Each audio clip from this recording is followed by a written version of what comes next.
Guerre en Ukraine, les soldats nord-coréens seraient considérés comme de la chair à canon selon Washington.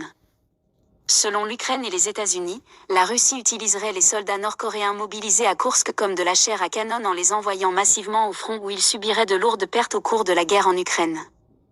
Des soldats nord-coréens blessés sont morts en Ukraine après avoir été faits prisonniers, a annoncé vendredi Volodymyr Zelensky.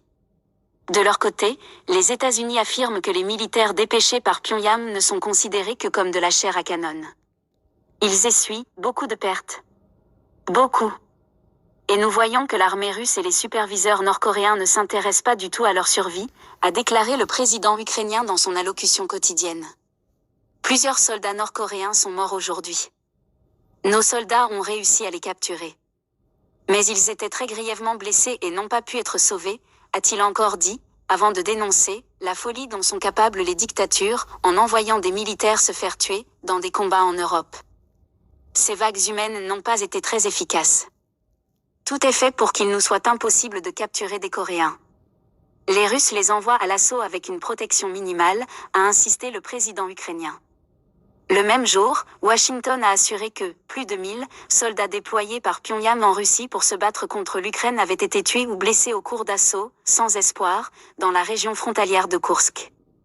Il est clair que les chefs militaires russes et nord-coréens les considèrent comme des troupes pouvant être sacrifiées, a ajouté John Kirby, le porte-parole du Conseil de sécurité nationale américain. Les forces nord-coréennes mènent des assauts massifs, ces vagues humaines n'ont pas été très efficaces. Nous estimons qu'à ce jour, plus de 1000 personnes ont été blessées ou tuées, a-t-il lancé. L'implication des Nord-Coréens dans les combats n'a pas eu d'impact significatif, a toutefois dit Evgen Yerin, porte-parole du renseignement militaire ukrainien. Selon lui, ces troupes n'ont pas l'expérience de la guerre moderne, notamment face aux drones devenus omniprésents sur le champ de bataille. Elles emploient des tactiques plus primitives, issues de la Seconde Guerre mondiale ou de l'après-Deuxième Guerre mondiale. Selon Kiev, 12 000 soldats nord-coréens, dont environ 500 officiers, parmi lesquels 3 généraux, se trouvent dans la région de Koursk, dont l'armée ukrainienne occupe plusieurs centaines de kilomètres carrés depuis août.